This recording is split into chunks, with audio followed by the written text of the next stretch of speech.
우리에게 주시는 하나님의 은혜의 말씀은 전도서 3장 16절에서 22절까지의 말씀입니다. 다 같이 봉독하겠습니다. 내가 해 아래서 또 보건대 재판하는 곳에 악이 있고 공의를 행하는 곳에도 악이 있도다.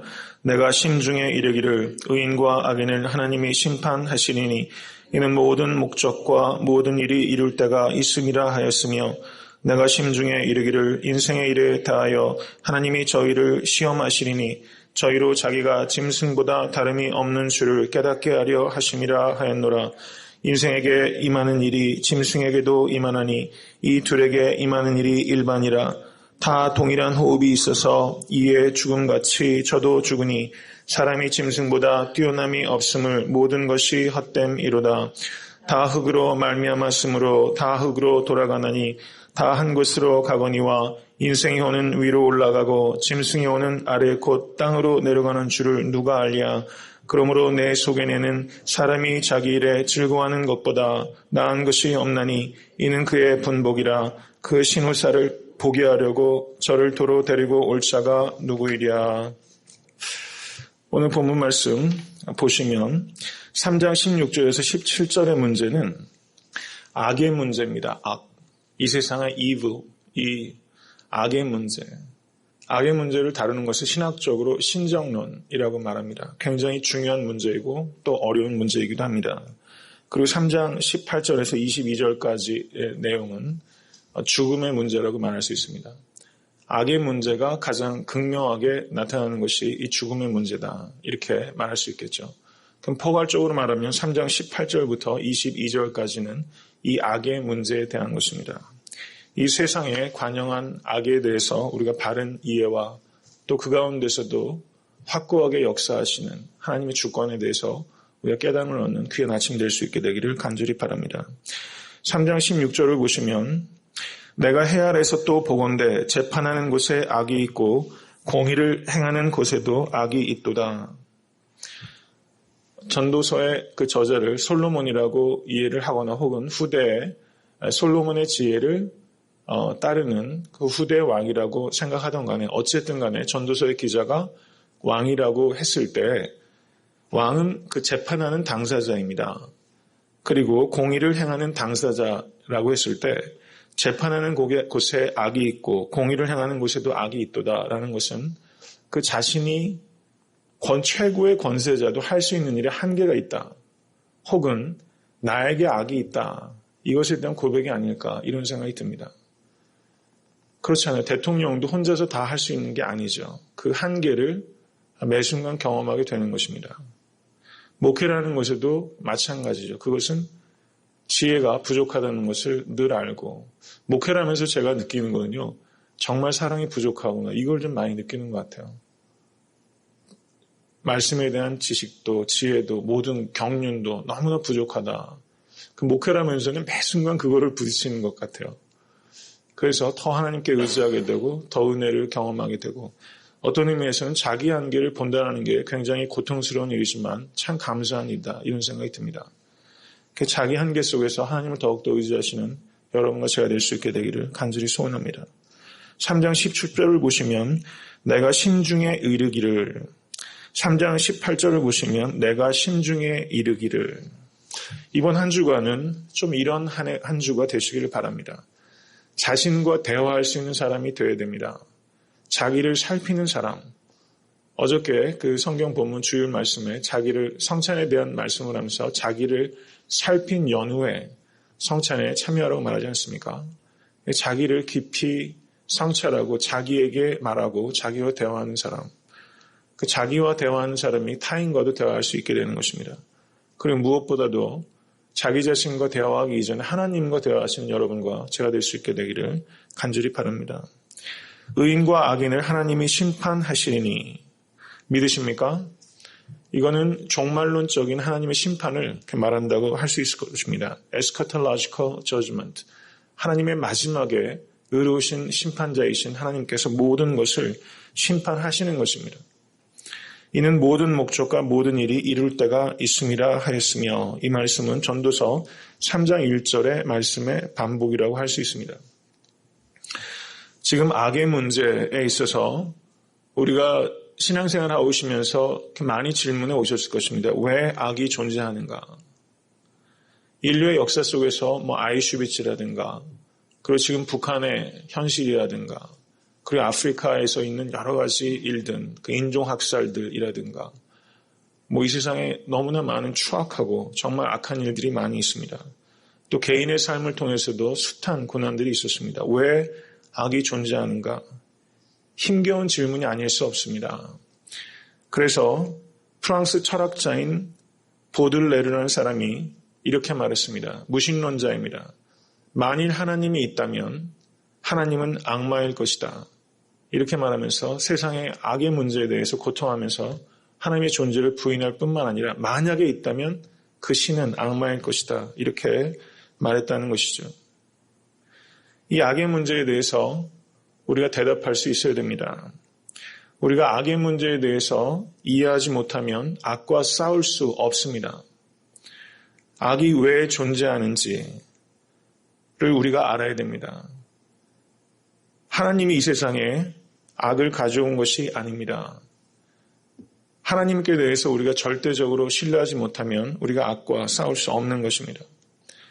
악이 왜 존재하는가? 그것은 우선적으로는 인간이 악을 선택했기 때문에 라는 것입니다.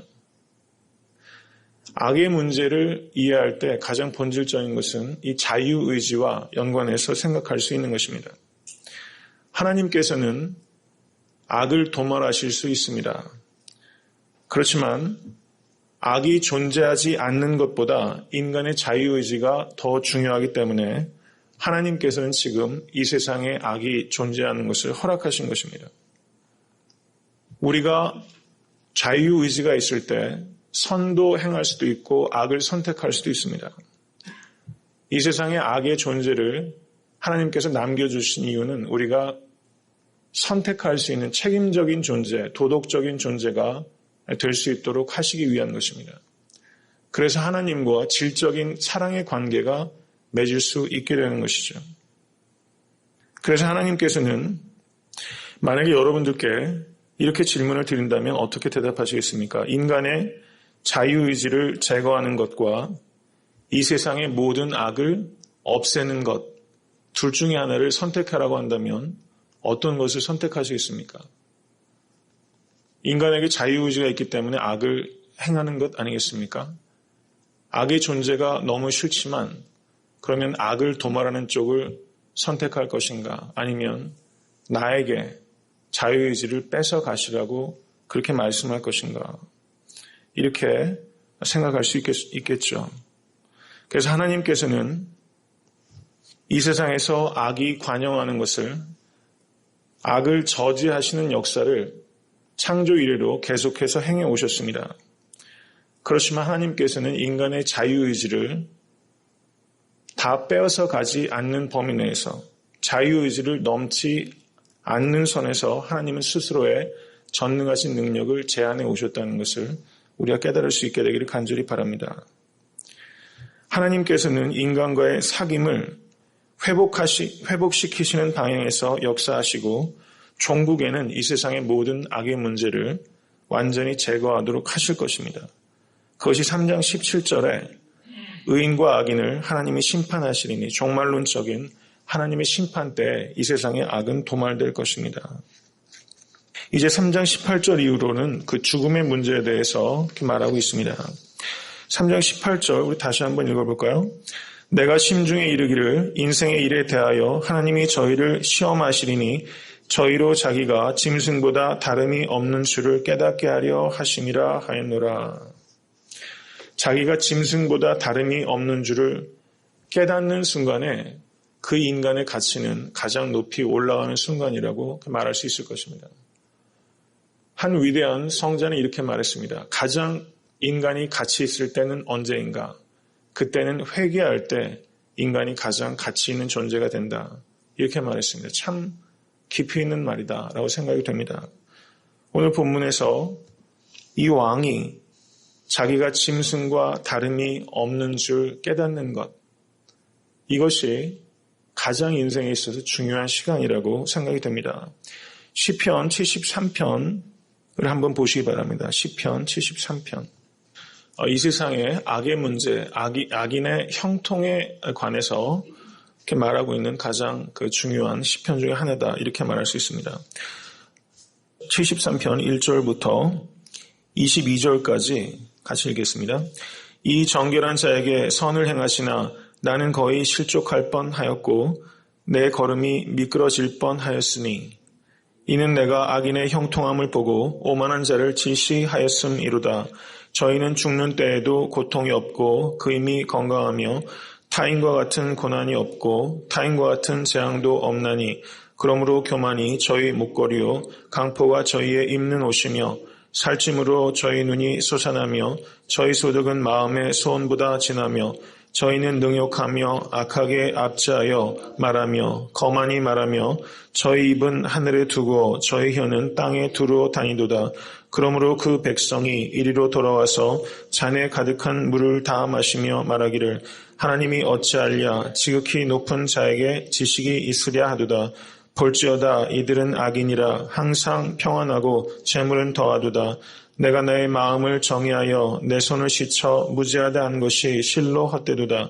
나는 종일 재앙을 당하며 아침마다 징책을 보았도다. 내가 만일 스스로 이르기를 내가 이렇게 말하리라 하였다면 주의 아들들의 시대를 대하여 괴유를 행하렸으리이다. 내가 어찌면 이를 알까 하여 생각한즉 내게 심히 곤란하더니 하나님의 성소에 들어갈 때에야 저의 결국을 내가 깨달았나이다. 주께서 참으로 저희를 미끄러운 곳에 두시며 파멸에 던지시니 저희가 어찌 그리 졸지에 황폐되었는가 놀람으로 전멸하였나이다. 주여 사람이 깬 후에는 꿈을 무시함같이 주께서 깨신 후에 저의 형상을 멸시하시리이다. 내 마음이 산란하여 내 심장이 찔렸나이다. 내가 이같이 우매 무지하니 주의 앞에 짐승이오나. 이렇게 말하고 있습니다. 악인의 형통을 부러워할 때가 있습니다. 그러나 하나님의 성소에 들어갈 때 악인의 결국을 깨닫게 됩니다. 그래서 시편 기자는 내가 이같이 우매 무지하니 주의 앞에 짐승이오나 이렇게 말하고 있는 것이죠. 이제 3장 19절에 이제 전도서의 기자는 이렇게 말합니다. 자신과 짐승이 매일반이다라고 말하면서 동일한 호흡이 있어서 이에 죽음같이 저도 죽으니 짐승도 죽고 나도 죽기 때문에 우리는 본질적으로 매 한 가지다. 사람이 짐승보다 뛰어남이 없음은 모든 것이 헛됨이로다. 다 흙으로 말미암았으므로 다 흙으로 돌아간다. 이렇게 말하고 있는 것이죠. 이번 한 주간 살아가시면서 이런 깨달음이 우리에게 있게 되기를 간절히 바랍니다. 내가 짐승과 다름이 없나이다. 이것은 그 자기를 비하하는 것이 아니라 이토록 자기를 낮출 때 우리의 존재의 가치는 가장 높이 올라가게 되는 것입니다. 죽음이란 무엇인가? 죽음 앞에서 이 인생과 짐승이 결국은 매한 가지라는 것이죠. 사람들은 인간이 죽는 것을 압니다. 그런데 자기가 죽는 것을 깨닫지 못하는 어리석은 존재입니다. 그 1997년에 존 칼망이라는 할머니가 123세에 죽었습니다. 그런데 이 할머니가 90세 때 123세에 죽었대요. 90세 때 굉장히 재미있는 계약을 했어요. 47세인 옆집 아저씨와 계약을 맺었습니다. 매달 자기에게 2,500프랑을 약 한국 돈으로 50만 원 정도라고 합니다. 50만 원만 매달 나에게 주면 내가 죽으면 이 집을 당신에게 주겠다. 이렇게 계약을 한 겁니다. 90살 할머니가 그 계약을 했으니 50만 원씩 몇 년만 주면 그 집 되는 거잖아요. 그 계약을 맺었는데 이 할머니가 무려 그 이후로 33년을 산 겁니다.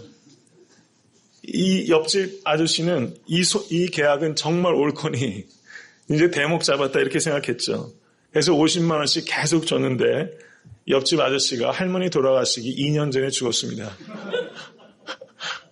그러니까 용돈을 30여 년 동안 잘 드리고 자기가 먼저 죽은 것이죠. 이게 인간이다라는 생각이 듭니다.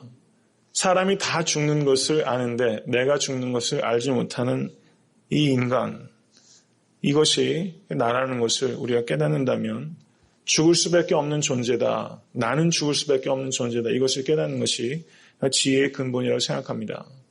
우리가 죽음을 이해할 때 그 삶을 이해할 수 있고 삶을 보다 가치 있게 살 수 있게 되는 것입니다.